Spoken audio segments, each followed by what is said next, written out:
El siguiente programa brinda información y difusión cultural, científico, tecnológico y musical sin fines de lucro. La información presentada es responsabilidad de sus producciones. Vive Radio México se deslinda de los problemas que se causan y agradecemos su comprensión y su preferencia. Vive la vida, vive la música, vive radio.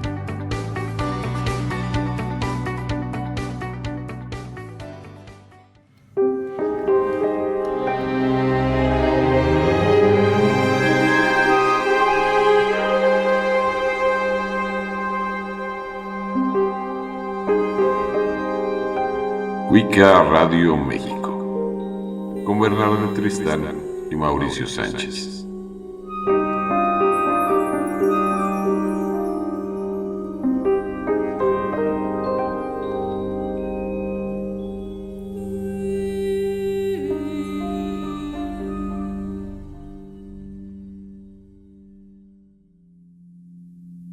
Muy buenas tardes, tengan todos ustedes bienvenidos a su programa de Wicca Radio México del día de hoy. Hoy vamos a hablar de algo que es muy interesante porque se acercan las fechas decembrinas y con ello un montón de tradiciones, de fechas que celebrar, de símbolos. Y hoy quiero hablar acerca de un tema que ya lo hemos hablado en otros programas, pero quiero darle un enfoque diferente a estos personajes que son muy emblemáticos de la Navidad, que estamos hablando de Santa Claus, de Nicolás de Bari, pero que en contraposición tenemos un personaje que de repente causa como mucha polémica, que es el Krampus, ¿sí?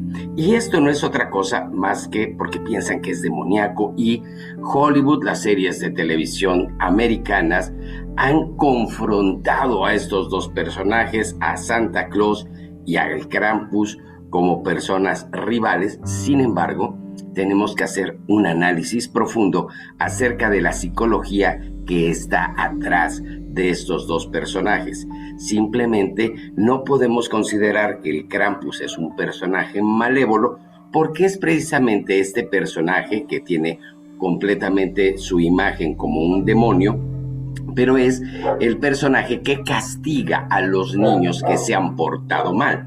Entonces, pues si castiga a los que se han portado mal, pues no podemos decir que es totalmente malo, ¿sí? Podríamos decir que es un personaje que ayuda a motivar a los niños a que se porten bien. Por lo tanto, no está en contraposición con la imagen de Santa Claus, que premia a los niños que sí se portaron bien.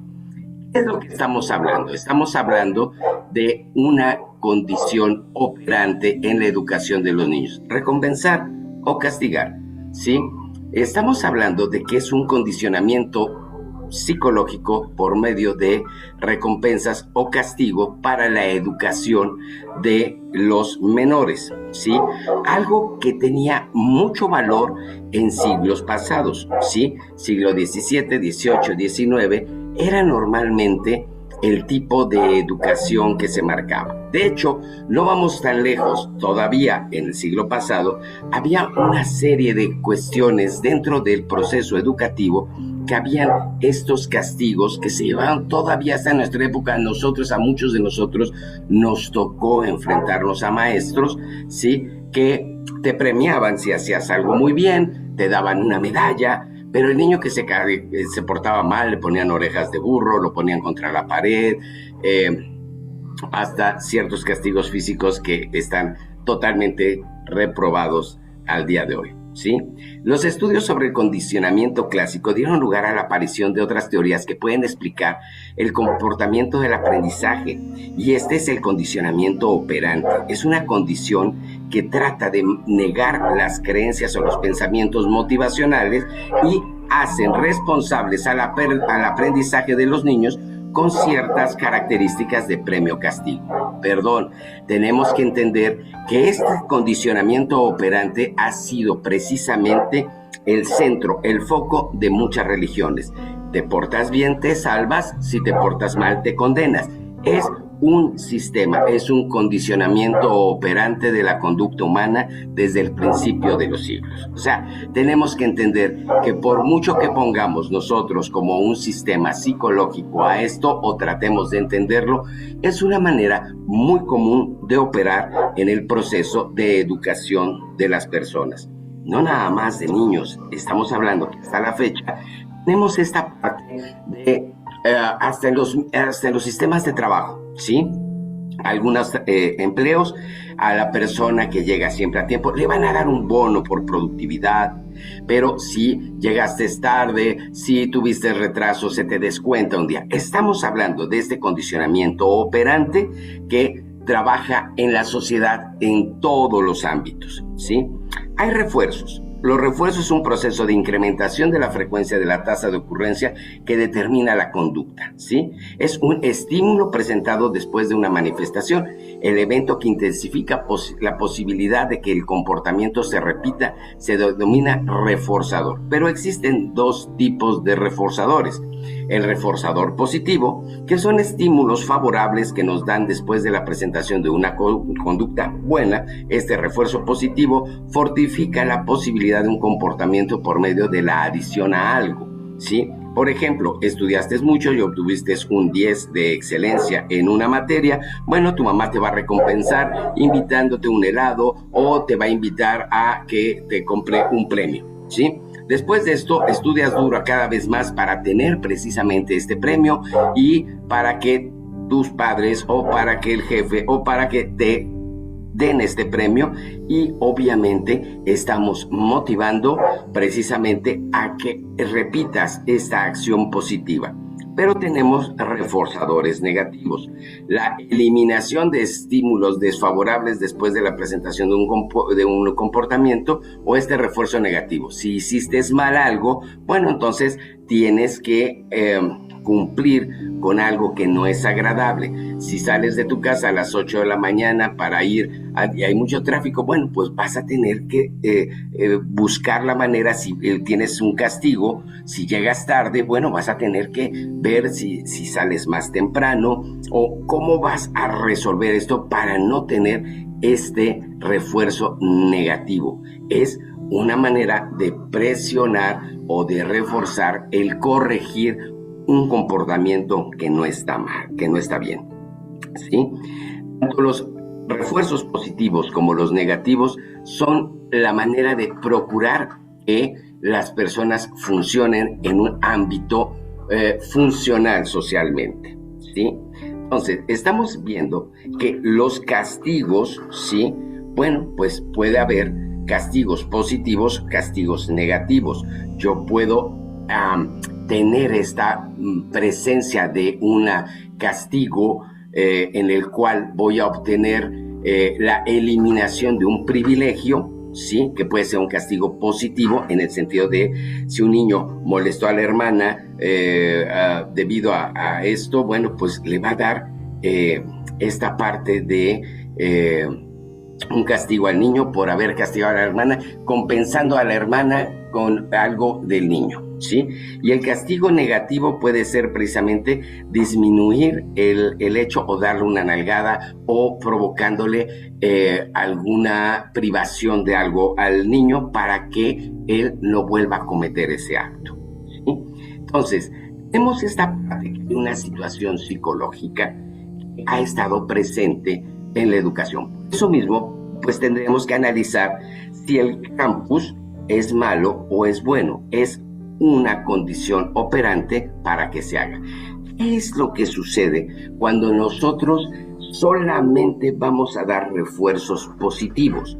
Lo estamos viendo y lo vemos lamentablemente en la actualidad, que los niños, la cultura de ahora, tienen una muy baja tolerancia a la frustración.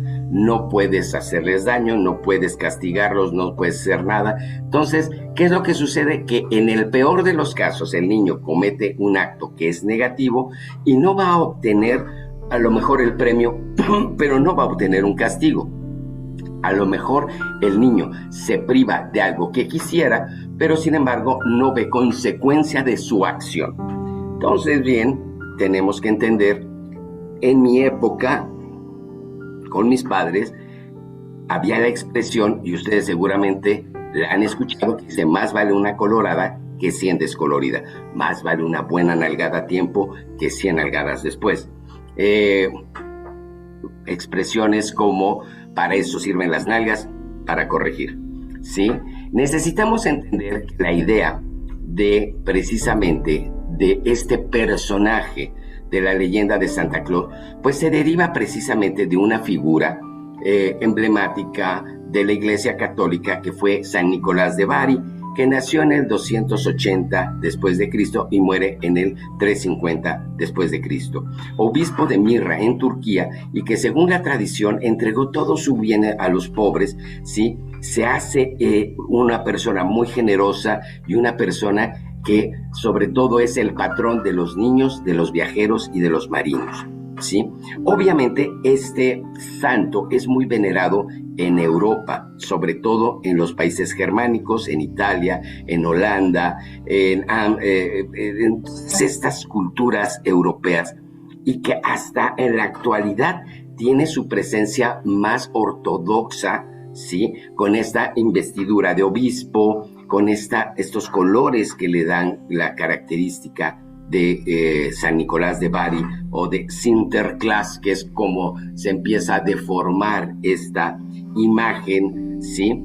Pero que tiene esta idea de que empieza a ser un ser benévolo que cuida y da estos premios, estos regalos a los niños. Y no nada más a los niños. Este personaje, San Nicolás de Bari, era considerado una persona que ayudaba a toda la comunidad, no importando, y esto es bien importante, no importando la tradición de estas personas. Hay una leyenda que a mí me gusta mucho, que dicen que ahí en Mirra, pues eran muy poquitos los católicos, estos católicos muy nuevos, estamos hablando de prácticamente 300 años después de Jesús, o sea, eran una iglesia todavía muy incipiente, ¿sí? Sin embargo, Nicolás, siendo una persona que tenía recursos, que entrega sus bienes a los pobres, pero obviamente todavía tiene bienes, ¿sí? Y dicen que había un judío que era como muy enojón y tenía sus hijas, era un comerciante, y en algún momento de su vida pierde, los barcos se hunden donde llevaba su mercancía, queda en bancarrota, y este hombre sufre mucho porque dice: ya no tengo, y tengo 3 hijas ya en una situación casadera, pero para la tradición judía tenían que entregar un dote, una cantidad de dinero para que pudieran casarse. Entonces, este hombre está muy contrariado porque no puede casar a sus hijas, pero este hombre es muy orgulloso, este judío es muy orgulloso. Entonces, Nicolás le ofrece el darle el dinero para las dotes de sus hijas, pero él lo niega, no quiere, y además trata hoscamente a Nicolás y le dice que no va a recibir nada de él. A lo que Nicolás, siendo un hombre muy desprendido, pero además no le gustaba que le agradecieran, él lo hacía de corazón.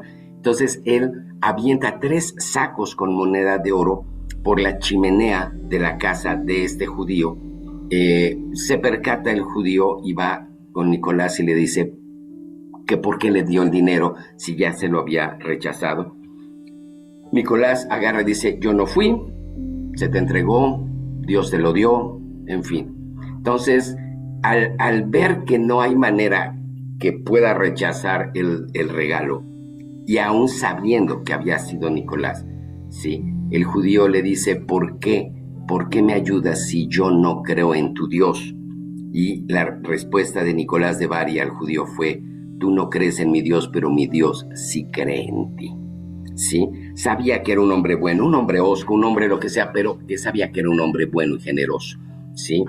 A través del tiempo, este personaje, sobre todo en Europa, en toda esta parte germánica, en esta parte de Europa del norte, donde todavía hay mucha tradición de las culturas paganas, empiezan a mezclar, empiezan a sincretizar la imagen de Nicolás de Bari con las tradiciones que había con las fechas de Yule del dios Odín, que era este dios, el dios padre de los nórdicos, que también era un dios bueno y que era un dios que en esta época invernal, donde los niños padecían muchas privaciones, pues iba y se decía que a los niños que Odín les traía regalos, ¿sí? De ahí empieza a mezclarse porque Odín tenía un caballo de 8 patas, de ahí viene la derivación, era un caballo volador también. Entonces, en lugar de ser el caballo volador de 8 patas, entonces se transforma en 8 renos que volaban, ¿sí? Entonces, ahí empieza a ver cómo esta parte. Nicolás de Bari es obispo de Mirra, Turquía, de una zona desértica, de una zona muy calurosa, ¿cuándo trasladaron a Nicolás de Bari al Polo Norte? Bueno, pues precisamente porque la estrella que era la principal punto de culto del dios Odín era la estrella polar, y obviamente si viene la cultura de ellos muy del norte, de Noruega, de estos países tan fríos, entonces sí empieza a haber esta relación de relacionar a Odín con la parte invernal, nieve, y San Nicolás de Bari, entonces empieza a combinarse y empieza a haber toda esta generación de mezclas que dan como resultado el Santa Claus que conocemos hoy en día. ¿De dónde salen los duendes de Santa Claus? Bueno, porque Odín y la cultura nórdica, pues sí es una cultura totalmente férica, habla de las hadas, de los duendes, y pues ahí viene esta mezcla de estas dos culturas, este sincretismo enorme, ¿sí? Entonces viene esto y obviamente llega a América esta imagen, pues por todos los colonizadores que vienen sobre todo de Holanda, que llegan ahí a las primeras colonias británicas en Estados Unidos y siguen aferrándose mucho precisamente a estas tradiciones navideñas, ¿sí? Bueno, pues entonces estamos hablando de que pues muchos personajes, muchos teólogos como Clement Moore dedicó muchos libros para reconocer toda la idea de Navidad, y se escribe un poema, el poema de San Nicolás, ¿sí? Que ya empieza a describir a estos renos, las campanitas, los duendes, todas estas parafernalia que existe, pero que se hacía precisamente como una manera de honrar de estas fechas decembrinas. El día de San Nicolás de Bari hasta la fecha, ¿sí? Se festeja el 6 de diciembre, acaba de pasar, ¿sí? Este proceso de hacer a este personaje, esta popularización de este personaje, sigue en aumento, y el 6 de diciembre de 1835, Washington Irving y otros amigos suyos crean una sociedad literaria dedicada a San Nicolás, que tuvo su sede en la propia casa de Irving, y en las reuniones era obligado a fumar una pipa, tener costumbres holandesas, y estas cosas van impregnando esta imagen de San Nicolás de Bari. ¿Por qué decimos San Nicolás de Bari si él fue obispo de Mirra, Turquía? ¿Por qué no San Nicolás de Mirra? Porque los restos de San Nicolás están en Bari, Italia. Está la catedral de San Nicolás, ¿sí? En Bari, Italia, ¿sí? Entonces, está ahí mucho, y cabe distinguir, a mí se me hace importante, que Nicolás de Bari en vida fue un hombre que luchó mucho por la idea de el establecer normas y criterios en la iglesia. Él participa en el primer concilio de Nicea, ¿sí? Donde se empiezan a gestar las primeras normas, y él empieza precisamente a tener ciertos choques con otros obispos que tenían ideas más paganas, ¿sí? Y Nicolás de Bari empieza a luchar mucho en contra del arrianismo, en contra de Arrio, ¿sí?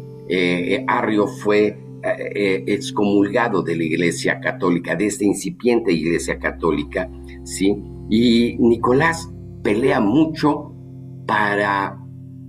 en contra de las culturas paganas y se vuelve a través de la historia el santo más paganizado, porque pues la idea de San Nicolás no la podemos disasociar de Santa Claus, ¿sí? Es el antecedente inmediato, y Santa Claus pues tiene todo el remanente del dios Odín. Entonces San Nicolás de Bari, aún peleando en contra de las culturas paganas, termina siendo el santo más pagano que hay.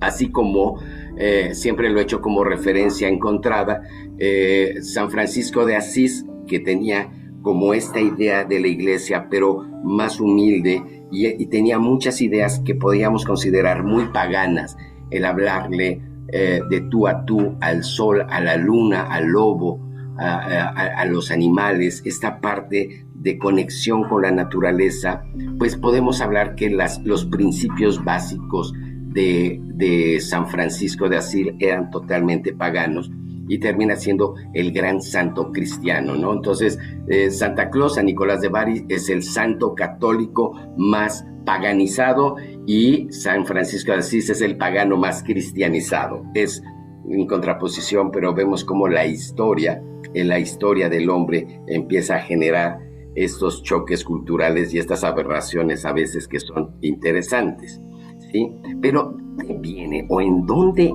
entra esta tradición del Krampus? Este Krampus, que es una criatura mitológica con apariencia de patas de cabra, cuernos, con pieles, apariencia demoníaca, ¿sí? Y se aparece junto a la fecha de Santa Claus, que es el 6 de diciembre, y va buscando a los niños que se portan mal para castigarlos. El Krampus se lleva a los niños en su saco al inframundo, donde serán maltratados o destruidos para siempre. O sea, sí es una figura que impone miedo, mismo miedo que impone ese infierno tan temido que nos habla la Iglesia Católica, ¿de acuerdo? Según la leyenda, Krampus aparece para merodear por las calles y se le conoce con el Krampusnacht, ¿sí? La noche del Krampus en alemán, ya sea solo o junto con San Nicolás, van haciendo sonar esos cencerros, esas cadenas, para que Krampus asuste con su presencia, pero Santa Claus alivie o emocione a los niños que sí se han portado bien. Vuelvo a repetirlo, es esta parte de condicionamiento operante en los niños, ¿sí? Si bien ese cuerpo con un pelaje oscuro, patas de cabra, pues sí tiene una forma muy similar a un fauno, yo podría decir que hasta es la mismísima representación del dios Cernunnos, ¿sí? Pero que la realidad es que pues era una imagen que imponía y que hacía que los niños temieran portarse mal, ¿sí? Era esta conducta, este condicionamiento operante negativo para que el niño no cometiera actos que se pudieran reprender, ¿sí? Por eso mismo tenemos que analizar mucho esta parte, si el Krampus es realmente este distintivo de darle a los niños esta reflexión de portarse mal los conlleva un castigo. No puede ser un personaje malo, es esta parte. Lo hemos eliminado de las tradiciones actuales, de esta cultura actual. Hemos eliminado esta parte de las consecuencias que pasan en la vida. Hablemos de esta parte de conducta o moralidad wicana, ¿sí? Para nosotros no existe el término de si pecaste vas a obtener un castigo y si te portaste bien vas a obtener un paraíso. Para nosotros tenemos básicamente la idea de entender que todo lo que hacemos en la vida es responsabilidad mía. Yo no puedo castigar ni a mis padres, ni a mis maestros, ni a mi pareja de lo que yo hago. Yo soy responsable de mis acciones. Si yo cometí un acto negativo, no voy a tener un castigo, voy a tener una consecuencia, ¿sí? A lo cual no es que yo vaya a tener un premio si me porto bien, sino también es una consecuencia de mis actos buenos. De aquí se desprende la regla de 3, ¿sí? Todo lo que yo haga en la vida, ¿sí? Si yo hago algo bueno, se me va a regresar 3 veces 3. Si yo hago algo malo en la vida, se me regresará 3 veces 3. Es esta parte de consecuencia y responsabilidad. Necesito ser responsable de mis actos, ¿sí? Y necesito entender que si hago algo bien, pues me va a regresar ese acto lo que yo hice. Yo cosecho lo que siembro. Pero necesito hacer entender a los pequeños que son responsables de sus actos. Les hemos facilitado en gran medida a los pequeños el hecho de que no existe un castigo y los vamos a sobreproteger. Yo pienso que cuando sobreprotegemos a los niños, sobre todo en una formación, jamás vamos a hacer que sean responsables de sus actos. Todo lo que haga malo, van a venir a resolvérmelo y no voy a tener una consecuencia de lo que hago. Habría que analizar si vale la pena volver a poner de moda esta tradición del Krampus, que de repente siento que mucha falta hace en la juventud. Los muchachos en la actualidad no ven una respuesta, una reacción ante sus actos malos. Por eso de repente esta cultura de cristal se vuelve cada vez más frágil, ¿sí?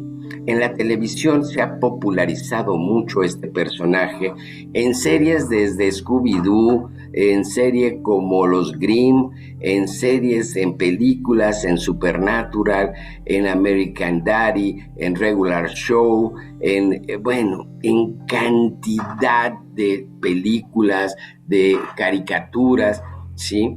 Pero que de alguna manera han desvirtuado un poco la imagen del Krampus. De hecho, las últimas películas que han sacado acerca del Krampus, si lo vemos de una manera positiva, si lo vemos de una manera educativa, la figura del Krampus es una figura que genera en los niños esta reflexión acerca de que sus actos incorrectos, sus travesuras pueden tener consecuencia. Entonces, no desperdiciemos el tiempo pensando en si es parte de nuestra cultura o no.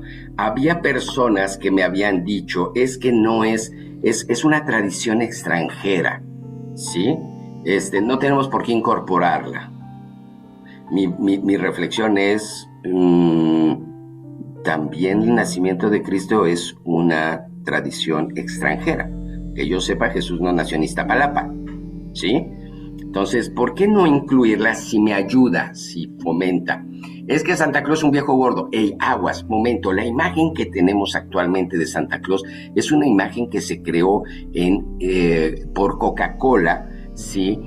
Con un dibujante de apellido Saint-Blanc, ¿sí? Que hizo los dibujos de este personaje para una campaña publicitaria de Coca-Cola.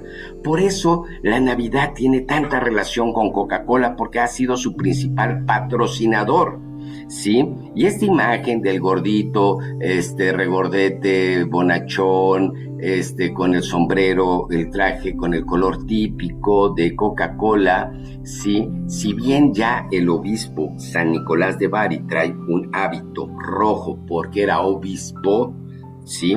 Pero Coca-Cola agarra a este personaje y lo transforma a su antojo para volverlo un personaje religioso. Si vemos las películas americanas, no tiene Nicolás de Bari esta adoración católica o cristiana, ¿sí? Sino más bien es como totalmente neutral, donde puede encajar todo, pero metemos mucho la comercialización de los productos y la materialización de regalos, ¿sí?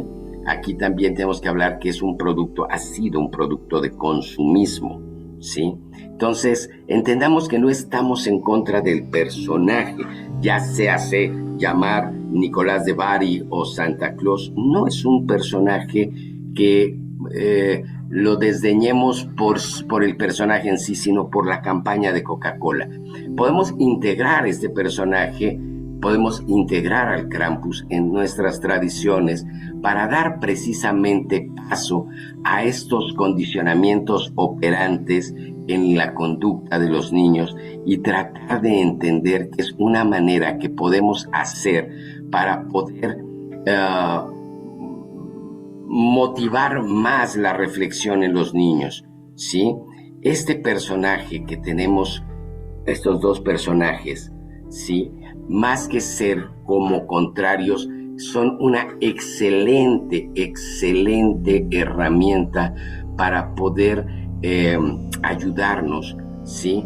A motivar a nuestros hijos a una formación más meticulosa, con una profunda reflexión acerca de las consecuencias de nuestros actos. Y estas consecuencias pueden ser positivas o negativas, ¿sí? Entonces, entendamos que es muy importante el que no neguemos a estos personajes, más bien empapémonos de estos personajes, ¿sí? Acuérdense que este personaje va a tener muchas caras, ¿sí? En muchos lugares se llama Santa Claus, Papá Noel, San Nicolás, el viejito pascuero en Centroamérica, recibe muchos nombres y sí trae una gran cantidad de raíces, ¿sí? Desde de esta incipiente iglesia católica, de esta naciente religión católica, como del paganismo, como de tradiciones anglosajonas, germánicas, tiene mucho de la cultura férica, pagana, pero que nos sirve, y hay mucho que puede servir para fomentar en nuestros hijos una reflexión profunda, ¿sí? Yo espero que les haya gustado, que vean esta parte como un incremento cultural. Véanlo, busquen mucho en internet las raíces originales, ¿sí? No se dejen engañar por de repente estas películas nuevas de Krampus, porque les van a presentar un personaje muy alejado de lo que es la esencia del Krampus, ¿sí? Yo espero que les haya gustado, que de verdad puedan dar un sentido nuevo en esta Navidad, ¿sí? Acuérdense que de chiquitos, de muchos de nosotros nos espantaban con que ahí viene el coco, si te portas mal va a venir el viejo del costal y te va a llevar. O sea, teníamos personajes que sí nos inculcaban un miedo, pero era un miedo a portarnos mal, ¿sí? De repente los jóvenes actualmente se vuelven muy patanes porque no les han puesto estos límites. Espero que les haya gustado, que les haya dado una visión diferente de la Navidad, una visión muy sincrética de lo que son estos personajes, y que a la vez nos enriquecen mucho y nos dan muchas herramientas para poder fomentar precisamente esta reflexión, ¿sí? Acerca de la conducta y forjar un carácter que hace mucha falta en los jóvenes de ahora. Les agradezco mucho, nos vemos el próximo programa en Wicca Radio México. Un abrazo, pórtense muy bien, que tengan unas felices fiestas y que proyecten un entorno agradable y cuidando mucho la conciencia de nuestros pequeños. Muchas gracias, nos vemos la próxima semana en un programa más de Wicca Radio México.